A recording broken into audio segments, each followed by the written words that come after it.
This is Opposite Attractions, Season 3, Episode 5, Lonesome Ghosts.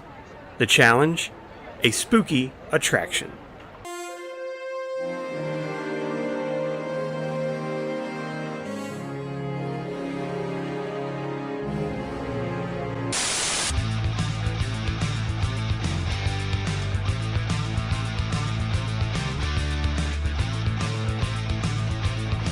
Welcome, ladies and gentlemen, to the world-famous Opposite Attractions podcast. I will be your skipper for the evening, Scottye Moore, joined as always by my amateur skipper, Mr. Jim Murphy. Oh, a couple more weeks of correspondence and I'll be good. Yeah, one day you'll be Hooray, there. woo! That's I'll be able to tell jokes just as good as... No, never. Sorry. Yeah, man, you've been a vacation boy. The beach. Yeah, I saw a really awful Mickey Mouse related paraphernalia while I was on vacation. Yeah, you sent all that to me, and I got real uncomfortable. I was like, oh, thank God, they've got a lot to get through before they sue us. We're good. Yeah, it was pretty rough. I mean, there was ones where it was like Mickey's face, but like instead of being just like black and white, it was like black and like star fields, and then underneath of it, it said faded, and he was given a double middle finger. There was that one. Yeah, man. I mean, I got to go to the beach, but I didn't have much Disney related stuff happen to me. I was just like, okay, I guess I'm just gonna enjoy this. You pressed a button and a toilet flushed or something. I remember that. Oh yeah. We went to Ripley's, believe it or not, and I went to the bathroom and was immediately kind of uncomfortable. I was like, because they always mess with you. They got numerous things to mess with you in there. And I was like, I walked in the bathroom and I was expecting like at Universal Studios, there's a bathroom in Harry Potter World where Moaning Myrtle will talk to you. And I'm like, I don't want that. Oh, that is unnecessary. Yeah, but instead all they have is they got a nice button that you press and it makes a toot noise. So yeah, that's all they had. They also had a bug, the bug candy, like the weird ones they flavor, like... Yeah, I think so. Yeah, the crickets. Yeah, they had a vending machine for that, and it was really dope. I didn't buy nothing, because hell no, but... I ate chocolate-covered bacon. That's actually my first ever roommate I ever had. I made a specific request to him, which is I refuse to live with you unless you make me chocolate-covered bacon, and he did, and it was the shit. This stuff, I can only eat like a piece or two of it. It really has a weird mouthfeel flavor combination that doesn't sit well with me. I could see that. It's like if it was crunchy, if it was all crunchy, it'd be amazing. But it's like stringy. Oh yeah. Oh man. So wait, it wasn't crunchy bacon? No, it's not really crunchy bacon. I don't know if it's because of the chocolate or what, but like you bite into it and you like pull, and it's almost like you're eating like a chocolate-covered Airhead or something. Oh God, it's no, really no, weird. Jim. It's not that thick. It's really thin. It's like they took a very thin strip of bacon that wasn't cooked properly, and put chocolate on it and it hardened. Jim, you hear that? It's the music. It's the music of everyone's favorite show within a show, Pass Fast. Because I have a pass. Oh, no. I got a Pass Fast this week, except okay. Pass Fast is usually a show about rides we don't want to ride, and there's a 90% of me doesn't want to ride this, but there's 10% that's like maybe. Okay. And it is it's a ride that it's actually what they were replacing Dueling Dragons with at Universal Studios. I saw a video where basically someone broke down like what they thought it was going to be, and if it's what they think it's going to be, hell no. And so it honestly, it sounded like an episode of Opposite Attractions is how ridiculous it was. Because they were just like, all right, and then you go up this hill, you go up a lift hill, and it's like a dragon ate the end of the track, so there's no track, and then you just start shooting backwards, and then you shoot backwards through the rest of the track, and I'm like, I'm good, actually. I'm good if you didn't do that. I don't remember that in the movie, but let's go. I think it was you shoot backwards, there's a part where you see the Weasleys, like, van crash next to you, and you go into like Hagrid's cave or something, and I think they said there's like a dragon that escapes or something. And, So is it like Expedition Everest? Is that uh, what you're telling me? well, there's one part I have a problem with, and there's no confirmation on this. This is just a rumor. This is all speculation. But Okay. apparently there's a room you go in, and I swear to God, they said there's like only 2 or 3 other roller coasters that do this. The track just drops. It just becomes Tower of Terror for a minute as you drop straight down. Yeah. I don't remember if it's in Alton Towers or one of the Busch Gardens, maybe. Yeah. Or maybe where you go into like an old barn, and the track drops like a story. That's all you drop is it's like 15 feet tops, and it's not super fast. Yeah. It's just enough, and then you click back into another set of track, and then you go backwards. I think like you're getting chased out of the barn by like a spirit. Yeah. Oh, I mean, you were right. That's enough. That's enough for me to be like, I might not do this one. Yeah, I don't think it's meant to be like a fast fall, because Tower of Terror's drop is 3 times the force of gravity. Yeah. And I'm or not. maybe I'm that's, good. or maybe that was the tower, the World Trade Center elevators, something. What? What? Yeah, the World Trade Center, the old, never forget the World Trade Center elevators were apparently Everyone's favorite theme park ride. Were apparently very fast, like where you could get from because it was like 100 stories, and it took you like 90 seconds to get to the top. Yeah. That was always my favorite ride, was World Trade Center. That was my favorite ride to go to. Oh, dude, we went to, it's called Race City, and they call it a theme park. And my boy, it's not a theme park. Like, it has go-karts. It's go-karts? It's got go-karts. It's got arcades. It has a Ferris wheel that was very broken. It has a roller coaster that is already in the field of, like, I'm not getting on that. Like, there. My favorite, though, is they have something called the Sea Maze. And I was going to talk about this on BS, but I think it might be better here. Because I've been there like 3 times. The first time I went, the Sea Maze was not the Sea Maze. It was like a scary maze. It was like you were trying to escape from an asylum. And I went back, and my boy, they didn't change a damn thing. They put like a lobster somewhere, and they're like, it's now the sea, and I'm like, no, it's not. It's still terrifying. It's like you are going through the brig of like Davy Jones's ship at the bottom of the ocean. It's horrifying. And so like the only way I was able to get through it was the whole time as I was walking through, I was just like, under the sea, under the sea. But no. Let me just get to the worst part.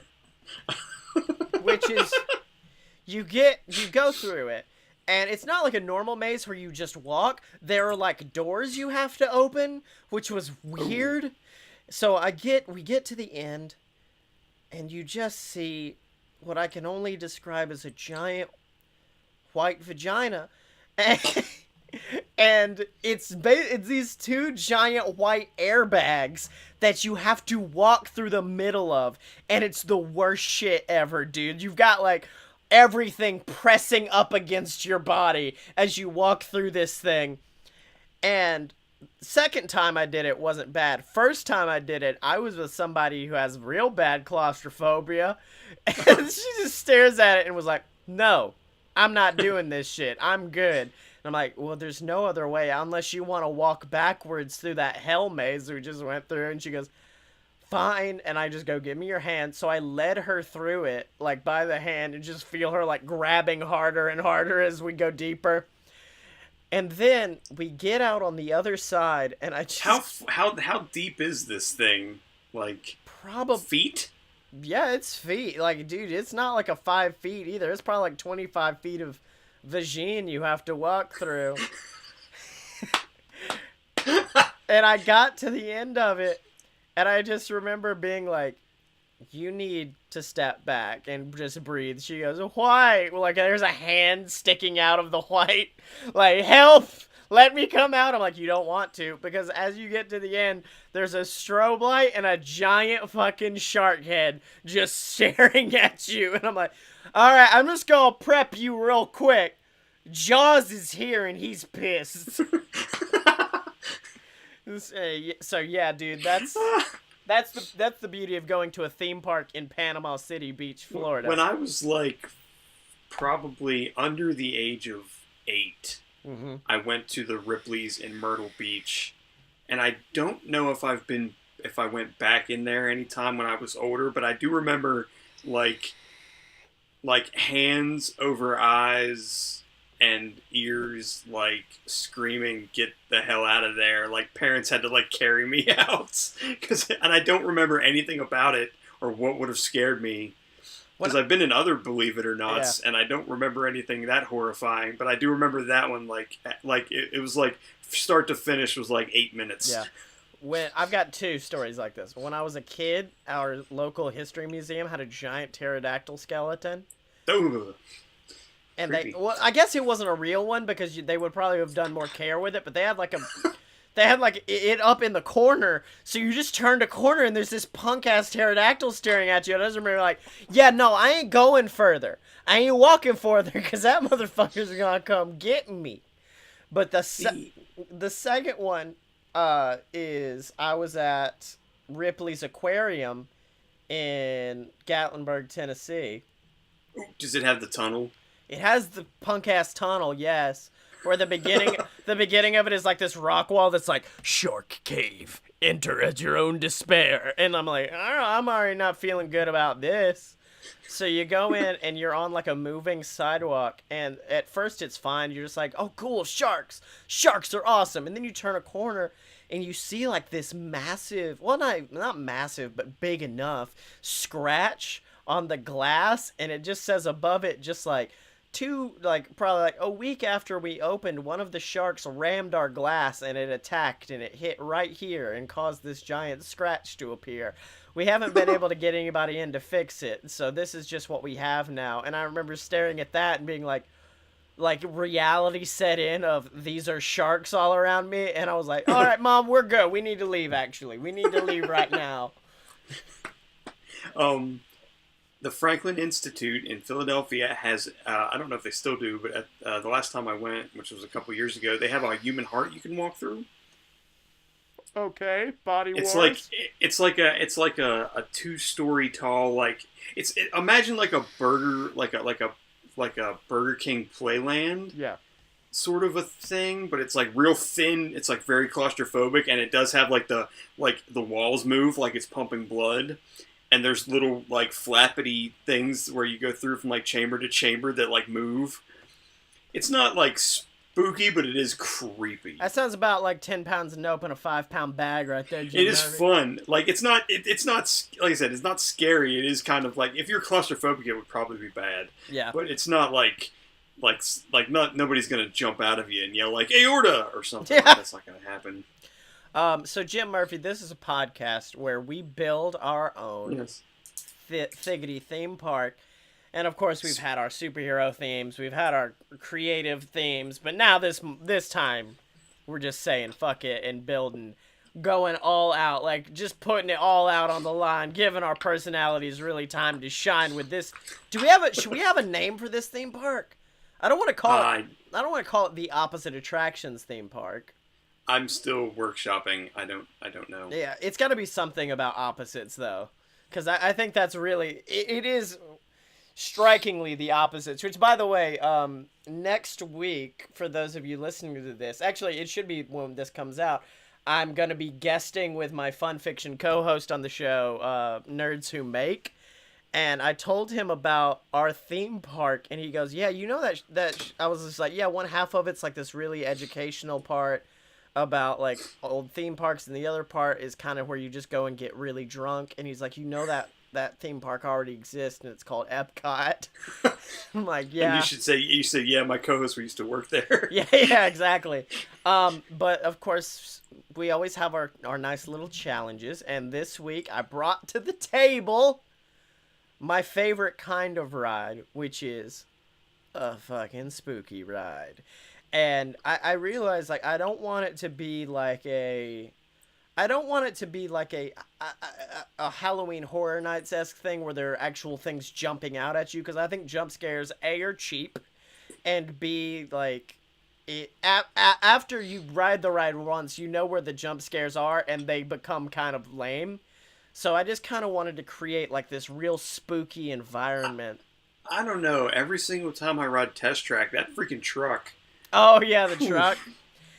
So my ride is called the Swing of Hell, and well, it's not only that, it's also kind of it's also a transportation ride, because you'll start in one area and end up in the other one, but you start off in the area that's kind of like my classy establishment. Did you say from hell or of hell?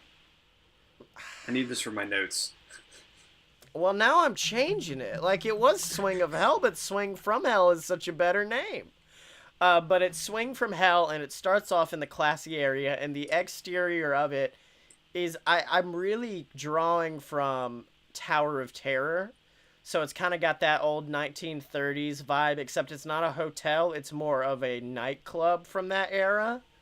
So that's what it is. It's a speakeasy. It's a speakeasy, and this ride does, in fact, have a 3-drink minimum.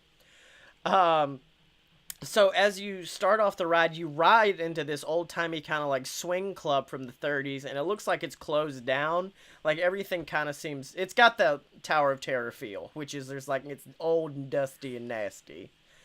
And there's kind of like this music, this swing music, but it's very light. It's kind of just like a... like that kind of thing. And then finally, as you go through it, you enter this massive ballroom where there's like this animatronic, like, slim guy, like this really slim dude. You're right. With like a pencil thin mustache, and he's a crooner, and he's got the microphone, and he sings to you, and he's just like, well, hello everybody, come on in. It's been a while since I seen my friends. Now let's get started. What I want you to do, think about all the wishes you wish came true. You want a puppy, a baby, a brand new caddy, maybe a pretty little thing that calls you daddy. Well, just think hard, smile real nice, 'cause I'll make it come true for a little price. And as he says little price, fucking flames shoot up. And the smell of brimstone, like the burning, like Rome burning, enters your nostrils. And then that's about the time you hit the front of the stage where you notice there's like this gap, and you just shoot down. And now you're in a massive roller coaster it's got kind of like the Mummy or Spaceship, or not Spaceship Earth, or Space Mountain, where you have like these neon signs all around you. Except it's also kind of like... Rock and Roller Coaster, but it's more got like a New Orleans vibe to it. So you see like these jesters and these fun things like that all around you, and there's big band music playing in your ear. Like, it started off with that light kind of like boop, boop, doo, doo, doo, but now it's like getting it. It is loud. Like, I've been listening to a band called I think it's called, hold on, let me make sure I got the right name here, Diablo Swing Orchestra, and they're kind of like heavy metal mixed with old band music, and I love them to death, and that's the kind of music that's playing. And finally you hit like this large spiral where your cart just shoots around in a spiral with flames shooting up around you, and then you spit out into essentially the building you were just in, except now it's almost like the Upside Down in Stranger Things. So everything is like creepy and brimstone, and there's flames everywhere. And there's, instead of being like abandoned and empty, now there are just animatronic dancing demons all around you with a louder swing version of the song you were just listening to. So you go through this area and you pass by all these different scenes with like animatronic demon waitresses flirting with demonic playboys. There's like a girl dancing on the bar. And then finally you reach the room that you just left. And now, instead of just being the single guy, it's him still there. Now he's got 2 horns, and there is a band behind him, and they are just getting it, Jim Murphy. They are taking it down, and you see animatronic demons swing dancing all around you, and it's awesome. And then finally, you go back to the front of the stage again, and then you shoot into another small roller coaster section There's mayhem, horror all around you, fire shooting out at your cart. So like imagine the Winnie the Pooh ride, which is a weird ride to bring up, where that one little fucking heffalump or whatever vapes at you. Instead, it's a flame shooting out at you. And then you finish the ride and you arrive in the Hellhole, which is the premier bar in the section of the park known as the dive section. So instead of, you start off in like the classy section and now you're in the creepy dive section. And so you go to the Hellhole, and the bar is essentially just kind of like a continuation of the ride itself. So the waitresses are all dressed kind of in the same manner. It's kind of like Raglan Road because there are people dancing all around you, like swing dancing. There's a live band playing loud music, and the walls have the walls. You know how like at Hard Rock they have like the cases that have musician stuff in them. Here Yes. we just have their coffins, and so you have like Dean Martin's body with like but skeletal and dressed like Dean Martin in one, and there's a giant one for Frank Sinatra. And there are three sections technically. There's the bar, or there's the restaurant section of the Hellhole. There's the gift shop, which is gonna have like a Memento Mori vibe with like shirts and hats celebrating, but also kind of like stuff that you wouldn't expect to get at a gift shop.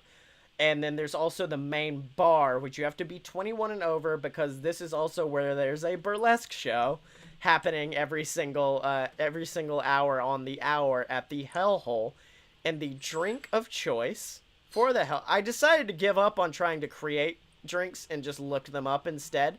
But the drink of choice is called the Fire and Brimstone. And my favorite is the website I'm on has the tasting notes, and the first tasting note has like a sliding scale from easy going to aggressive. It is all the way on aggressive. It is violently to the side. It tastes like cane. And it is a drink which is lime juice, vanilla syrup, orange liqueur, mezcal, and then a bar spoon of jalapeno syrup. So, oh right, yeah, that is the fire. I thought there'd be scotch in it, but apparently not. But yeah, that is my ride. That is the swing from hell. I have one question, and that is: does a fiddle of gold play any part of this ride at any percentage? Nah, dog. That's that other bitch. That's not my thing. That's country music. This is all my swing daddies. I was contemplating having, because like most of my rides have like a hero who comes in and saves you, and I thought about it, and then I was like, wait a minute, Haunted Mansion don't have a hero who comes and saves you. No, you just fucking die. The name of the band would have to be the Postmortem Jukebox. Yes! Oh, dude, I'm making a Postmortem Jukebox shirt as soon as this show is over. Damn, that's good. All right, Jim. So that's mine. You're gonna get. Speaking of, yeah, they put up apparently like a burlesque version or a cabaret version of Final Countdown by Europe. Yeah. And someone on my Facebook was like, I didn't really understand. I didn't know what this song was until I heard the trombone break. Yeah. And I'm like, what? And then the trombone break is like just like what you think of when you think of Final Countdown. My favorite. There are two. Well, I mean, I love all of Postmodern Jukebox, but my personal favorite is the one where Wayne Brady sings Thriller, and it's the best shit on the planet. Yes, I have that on my phone. Is that the same one? There's also another one, and I think Wayne Brady's in it as well, where WWE superstar Xavier Woods plays the trombone. I did not know that. I'll have to look that up. Yeah, X is on one of their songs playing trombone. Because there's also Richard Cheese. You ever heard Richard Cheese? Oh man, believe me, and Lounge Against the Machine. My dude, there are numerous. Like, I'm gonna bring in bands. Like, I want Aurelio Voltaire to play this joint. I want Diablo Swing Orchestra, Richard Cheese, all these motherfuckers to come in and play. My favorite Richard Cheese is the Love Shack. Mine is Down with the Sickness. Down with the Sick. Oh, All right.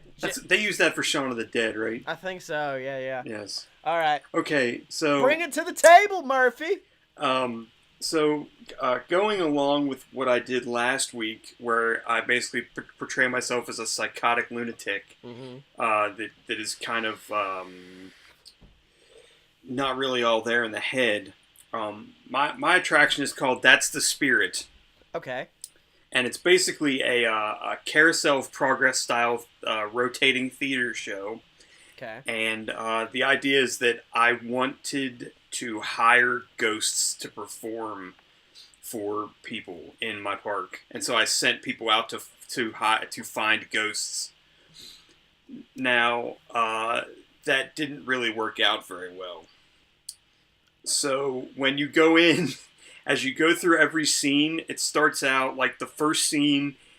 It becomes pretty obvious pretty quick that it's all just like completely faked and really almost like cheaply done. So you go through one of them like that, and you're kind of like, this is kind of silly. But as you go through, I'm thinking like 4 rooms, kind of similar to Carousel Progress. By the time you get like into the 3rd room, you're thinking like, or like maybe toward the end of the 2nd room, you kind of think like something goes wrong, but you think maybe the thing that went wrong is like a ghost is actually there, like fucking with them. Yeah. And so the 3rd room's worse, like a ghost fucks with them more. Like they're trying to do like the stupid whatever parlor trick they want to do, but it's like, oh wait, but like shit keeps happening, and you get like little glimpses of maybe there's like an actual spirit in the building. And by the time you get to the 4th room, like it's pretty much just the spirit like causing havoc and like ruining their like stupid effects. Okay. So I really don't have much more than that, but I will say that the ending is pretty much... So that's why you were talking about Postmortem Jukebox for 3 minutes. Well, I just like the only thing I have is that at the end, like because I still want to do like it's spooky, but it's also like funny. Yeah. So like the end bit is like before you go to like where you exit, like the last thing you hear is basically like the ghost bitching about how he's not getting paid. Oh, I like that. Now, okay, I think we need a person this ghost is though. So I think it needs to be a specific person you tried to get. Let's see. It's not Dean Martin. I already stole his body. Let me think about who I could do to put in there. Yeah, no, dude, this straight up reminds me, there's a podcast I listen to called Weird Things, and they have a very, very old episode where essentially they just kind of sat around and were like, okay, you have a blank check from the ghost of Richard Branson, and so what do you do with your blank check? What do you get? And one of the guys was just like, he had this whole extensive setup of like, you go out to a trailer, because I spent all my money on this. I even dipped into my own pay. You see this red curtain, and it pulls back, and it's Elvis. It's Elvis. It's Elvis's body. I put Chuck E. Cheese animatronics in it, and he's here to perform. He's here to perform all of the greatest hits for you. So my dog, I think that's what you need to go for. No, I think what I'm gonna do is, because there's 4 rooms, I'm going to choose the Marx Brothers. Oh shit, that's good. That's real good. Yeah, Harpo, Zeppo, Chico, and Groucho. Groucho, yeah. That's so you can do like the like harp playing, like where it's like obviously like faked with strings and shit. Yeah. You can do like Chico playing the piano. Zeppo not being funny on film, but better in person. No, I like the idea of adding a 5th room, and each of the other rooms like the first one, like your first half of it is clearly this groaning, like, oh, this ain't real, this is bullshit, and then things start to act up in the first room, and that's like Zeppo's room. Then you go to the next room, and that one's like Harpo's room. Then you go to the 3rd room, and that's Chico's, yes, Sleepy's. And then you go to the 4th room, and it's Groucho's. Surly. Surly, horny, All my favorites. And then, Surly looks out for Surly. yeah, and then you go to the 5th room, and you have... This is the grand reveal where the 4 Marx Brothers are actually there, and they're just like, thank you for enjoying our show. Also, Steve Martin's there. I don't know why. Oh, man. No, it would be, what's-her-face, the woman they always got, whose name I can't remember. Well, speaking of corpses, man, I just watched a SNL sketch where Aykroyd and Steve Martin revived the Wild and Crazy Guys. And Steve is Steve, so it's fine, but old-ass fat Dan Aykroyd is the funniest thing in the world to see trying to revive that character. It's great. Yeah, I think Steve could pull that off. Yeah. Because he still pretty much looks the same as he did 30 years ago, but Aykroyd's kind of ballooned up a tad. Aykroyd looks a lot different. Oh, man. See, my original idea for my ride was, and it's mainly just because I've been watching a lot of Five Nights at Freddy's recaps on YouTube, was to do something Five Nights at Freddy's-esque. And then I looked at my map and was like, wait, there's no place I could possibly put this ride. Then, because also, hold on, let's go back to yours real quick. What's your history? What are you teaching the children? I think so the exhibit part of it would definitely be, it could be about the Marx Brothers. Well, there is that, and there's also, part of the exhibit is, explaining the fact that I tried to, send people out to hunt ghosts. Oh, okay. How many are the Stooges dead yet? Because you could use the Stooges as well. They are quite. Yeah, I'm pretty sure they all died by the 70s in a plane crash. They were in It's a Mad, Mad, Mad, Mad World, and that was 59 or something. What? Siri, when did It's a Mad, Mad, Mad, Mad World come out? I thought it was gonna be Siri, how many of the 3 Stooges are dead? Alexa, how many of the 3 Stooges are dead? I'm sorry, Here's something I found from the article David Carradine on Wikipedia. On June 3rd, 2009, at the age of 72. Alexa, stop! Please don't talk about David Carradine's death! Oh, okay, well... It was a 3 Stooges bit gone awry. Well, man, I don't think we can do better than that. I think that has to be the end of the show right there. There we go. We did it. We've made comedy. Actually, to be fair, the Amazon Echo did it. Okay, hold on. I'm just going to quickly. Let's see. Mo died in 1975. Welcome to our happy, fun comedy podcast where we discuss the deaths. Should we discuss Shemp? Would Shemp be in there? Let me see. Okay, so Mad Mad Mad World was 63, and they were in that, so... Yeah. Oh my god, dude. I think they all died in 1975. Oh, no. Curly died in 52, so, okay. Other than that, though, 75 was apparently a bad year to be a stooge. I could have swore he was in... No, it was probably... That must have been Shemp then. It was Shemp in a fat suit. Alright, so Mr. Jim Murphy, it's been an episode. Bring the fire. What you got waiting for me next week? Oh, okay. I'm going to annoy you slightly. Because I want you to... This is gonna sound awful. You can veto this if you want to. Make a ride. But I think make a ride about the 3 dead stooges. But you can veto this if you want to. I want you to do a ride or a attraction of some kind that is educational. You have to teach your attraction visitors something. I don't care what it is. All right, child. Here's how vodka is made. Yeah, I don't care what it is. It just has to be considered educational. Oh, dude, I got that. I can do that shit all day. Let's do this. I'll go to Ireland and fucking just teach people about Irish history. Oh shit! Oh no! I've got mine. I just came up with mine. Hell yes! I don't have anything. I just came up with the idea like 3 hours ago when I was at work. Oh, dude, hell yes. I've got mine, and I'm pumped, and it's going in Ireland. All right. All right, so Jim Murphy, where can they find you on the internet? I'm on Twitter at apparently smart. Yep, and you can find me on Twitter at Scottye Mo. That's spelled SCOTTYEMO. And make sure to buy all my books on Amazon. Queasel Corp Revelations, Queasel Corp Risen, all the Queasel Corp trilogy, and then of course BS versus the Gods. And make sure to check me out on this week's episode of Nerds Who Make. Me and my co-host on Fun Fiction, Brenna, join Mr. Zach Moore for a really good show. Hope you guys enjoy that. And then, of course, make sure to check out all the other BS Network podcasts online at a load of pure BS.com.